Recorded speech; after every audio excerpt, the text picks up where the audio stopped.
Assalamualaikum warahmatullahi wabarakatuh. Apa kabar sahabat podcast semua? Alhamdulillah baik. Hari ini kita akan bincang-bincang santai terkait bedah buku yang sudah. Untuk acara bedah buku ini ada 13 sesi ya sahabat semua. Kita akan melihat lebih mendalam isi pada buku ini. Sekarang adalah sesi ke-12, berarti membahas bab ke-12 tentang apa? Kalau boleh tahu? Peran ekonomi Islam menangani permasalahan ekonomi di Indonesia. Baik, sebelum kita mulai acara ini, saya Afif Fauzan sebagai pemandu acara pada hari ini ingin memperkenalkan kepada kalian semua para narasumber kita yang hebat ini. Baik, dimulai untuk perkenalan. Oke, yang pertama dari saya, perkenalkan nama saya Said Al-Fatah selaku penanggung jawab buku bedah perekonomian Indonesia. Baik, saya izin perkenalkan diri, nama saya Hadi Hidayat. Kami dari kelompok 12 yang itu dengan judul Peran Ekonomi Islam Menangani Permasalahan Ekonomi di Indonesia. Saya ingin bertanya, bagaimana cara kalian bisa menulis buku chapter ini? Coba dong ceritakan pengalamannya kepada kami. Oke, saya akan menceritakan bagaimana kita membuat buku dengan judul Peran Ekonomi ini. Awalnya kita selalu bertanya-tanya kepada orang yang berpengalaman. Itu yang pertama, yang kedua kita mencari sumber daripada guru scholar. Nah, di situ kan banyak juga sumber yang bisa kita dapatkan terkait dengan sumber-sumber tentang peran ekonomi Islam. Lanjut ke Mas Riki. Ya, bukan hanya itu ya, kita juga selain bertanya kepada orang yang berpengalaman dan Google Scholar, kita juga mencari di jurnal-jurnal, makalah-makalah ataupun makalah kelas kita sebenarnya. Oke, kalian kan menulis bareng-bareng ya. Kira-kira ada nggak sih kendala selama penulisan ini? Oke, untuk kendala terkait dengan kita, karena kita masing-masing bekerja, yang paling pertama adalah waktu. Kita selalu menjadwalkan bagaimana kita bisa membuat buku ini dengan secara rapih dan tersistematis. Jangan gara-gara waktu kita tidak selesai dengan pekerjaan kita. Mungkin yang kedua terkait dengan mencari bahan lah ya, bahan untuk kita membuat atau mencari informasi terkait dengan buku perekonomian Indonesia ini. Oke, apakah buku yang kalian tulis ini ada cek Turnitin atau plagiasi gitu? Berapa persen plagiasinya sih dan bagaimana cara kalian memperbaiki? Kalau untuk terkait dengan Turnitin dan cek plagiasi, alhamdulillah kita di angka 5%. Dan bagaimana cara kita untuk cek plagiasi atau Turnitin dari buku ini? Yang paling pertama kita pasti parafrase daripada tulisan kita tersebut. Terkait dengan parafrase tersebut, ada juga kita mencari informasi dengan artikel atau buku-buku, dan dari buku-buku itu kita saling kembali seperti itu. Wah, hebat banget ya 5%, berarti sangat asli ya keasliannya. Oke, terus saya dan sahabat di sana ingin tahu isi buku ini, boleh kan? Boleh diceritakan poin-poinnya apa saja sih? Boleh dong. Boleh. Mungkin dari saya pribadi terkait dengan peran ekonomi Islam dalam menangani permasalahan ekonomi di Indonesia. Di sini ada yang namanya prinsip dasar ekonomi Islam. Nah, prinsip dasar ekonomi Islam ini mengatur bagaimana cara kita seharusnya umat Islam berperilaku dalam bidang perekonomian terutama.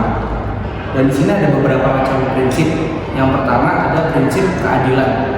Artinya di sini adil itu tidak menguntungkan salah satu pihak.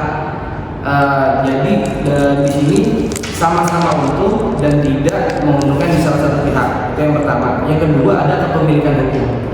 Islam mengakui hak seseorang dalam memiliki harta benda dan harta pribadi. Nah, namun Islam juga mempunyai ada caranya untuk memiliki harta tersebut dengan cara proses yang halal, bukan dengan cara yang ilegal. Artinya yang ilegal di sini dengan cara mencuri atau menipu. Dan yang ketiga adalah larangan riba. Nah, mungkin riba udah sering terdengar di kalangan masyarakat Indonesia atau Muslim bahwa bunga adalah keuntungan yang diperoleh ketika uang dipinjam, seperti itu. riba dilarang keras dalam curriculum Islam. Sebaliknya Islam menganjurkan konsep bagi hasil atau mudharabah. Jadi kalau bunga itu menguntungkan salah satu pihak dan merugikan salah satu pihak, tetapi kalau bagi hasil itu sama-sama menguntungkan kedua belah pihak, seperti itu. Dan yang kedua, di sini ada permasalahan terkait perekonomian Indonesia. Apa aja sih permasalahannya? Nah, di sini yang pertama kali adalah pengangguran. Nah, pengangguran di sini itu masih menjadi masalah besar di Indonesia karena tingkat pengangguran kaum muda atau kaum milenial di Indonesia sangatlah tinggi. Nah, ini disebabkan apa? Karena pertumbuhan ekonomi yang tidak tumbuh. Itu yang pertama. Yang kedua adalah ketimpangan ekonomi. Indonesia juga mempunyai ketimpangan ekonomi yang sangat signifikan meskipun berasal pertumbuhan ekonomi ini tidak merata. Artinya pertumbuhan ekonomi di Indonesia tidak merata. Itulah yang menyebabkan ketimpangan ekonomi. Yang ketiga, inflasi. Inflasi di sini artinya kenaikan harga secara umum juga merupakan masalah yang harus dihadapi oleh kita semua masyarakat Indonesia, walaupun pemerintah sudah menekan harga inflasi tersebut. Nah, selain permasalahan juga di sini ada yang namanya solusi.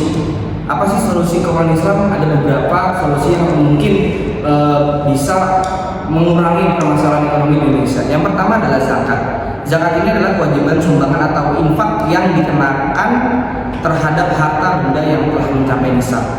Nah, di sini yang paling penting adalah tujuannya, bahwa zakat adalah suatu kewajiban umat Islam yang pada dasarnya ketika orang memiliki kelebihan harta itu disumbangkan kepada orang yang membutuhkan, atau dalam buka kurung 8 golongan seperti fakir, miskin, berimin dan lain-lain sebagainya. Yang kedua itu wakaf. Kalau wakaf ini lebih ke sumbangan benda, harta berupa aset yang nantinya bermanfaat bagi kaum masyarakat setempat ataupun sosial. Contohnya seperti apa? Kalau bangunan itu akan diberikan sekolah, rumah sakit, dan lain-lain. Dan yang ketiga, perbankan syariah. Nah, di sini solusi keuangan Islam yang ketiga ini perbankan syariah. Kenapa? Karena di sini perbankan syariah berdasarkan prinsip-prinsip syariah.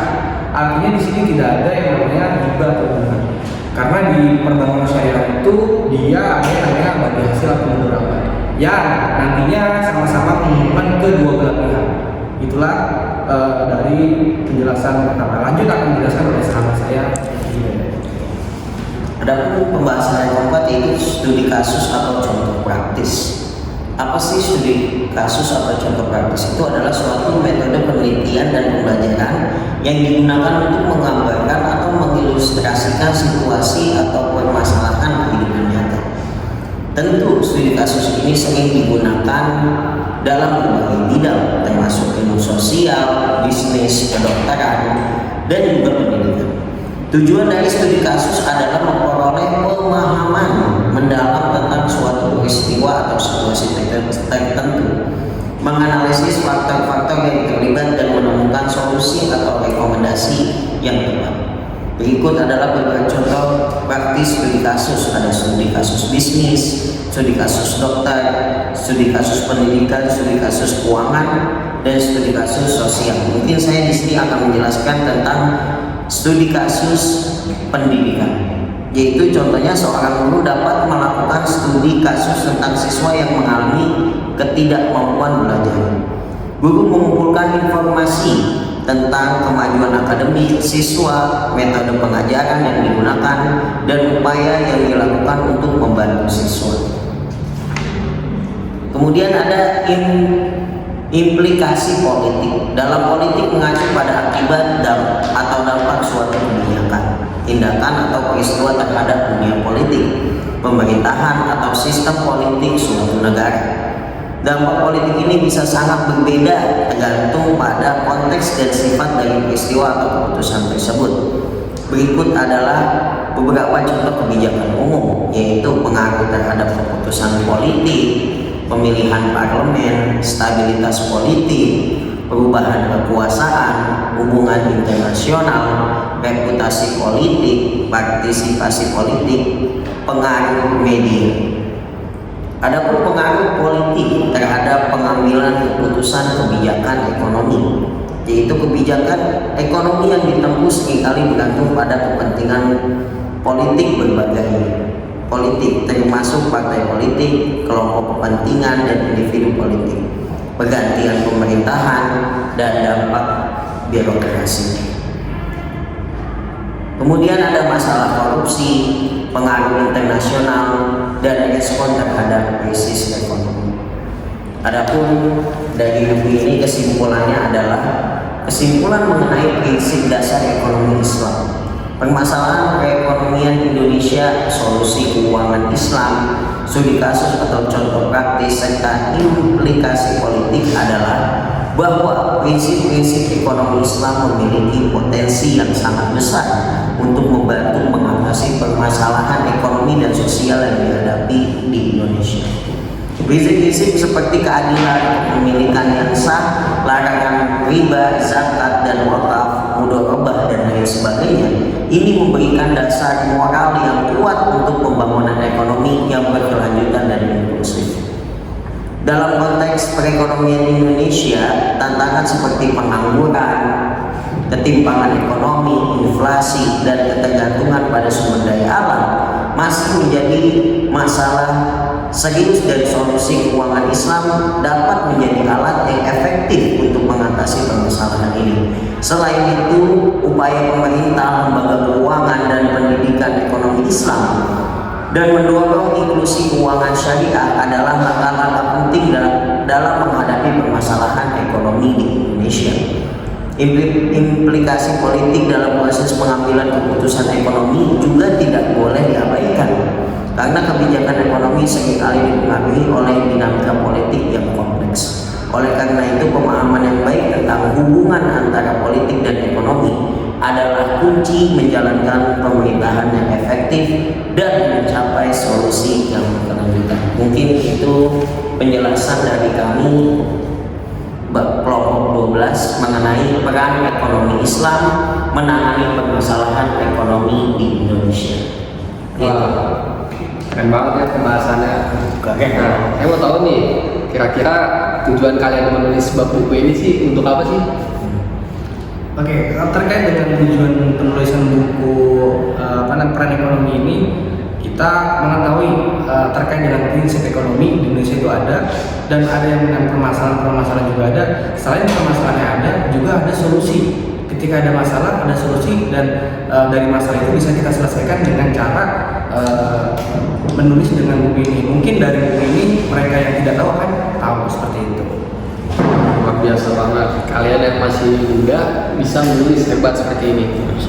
Keren, mungkin bisa jadi inspirasi untuk sahabat semua ya. Amin. Untuk menjadi penulis seperti para narasumber ini. Amin. Nah, saya juga mau tahu nih, apakah nama kalian semua akan dicantumkan di buku ini? Oke, terkait dengan kami berdua, karena memang tugas dan tanggung jawab buku perekonomian Indonesia ini saya bertanggung jawab, maka yang akan disampaikan yang saya pribadi. Baik, terakhir nih saya mau nanya, siapa sih yang memberikan ide dalam membuat buku ini? Oke, terkait dengan gagasan pasti kita berdua yang membuat, karena kita sama-sama membuat buku ini. Oke, keren banget ya, kalian bisa kuliah di UNPAM dan bisa menciptakan karya tulis buku ini. Buku ini model penerbitannya apakah dari kampus atau dari mana ya? Jauh. Buku ini terbit dari penerbit buku yang berdaftar di IKP ber-ISBN. Biasa sangat menginspirasi sekali. Baik, terima kasih ya para narsum sudah share informasi ke saya dan para sahabat di sana. Sebelum kita akhiri, saya ingin infokan kepada sahabat semua, jika kalian ingin lebih tahu tentang buku ini, kalian bisa order buku ini hanya lewat nomor kontak di kolom chat YouTube kami. Terima kasih ya sahabat semua sudah ingin meluangkan waktu untuk berbincang-bincang santai ini. Semoga menjadi tambahan untuk kalian semua. Sampai jumpa di lain waktu, sahabat semua.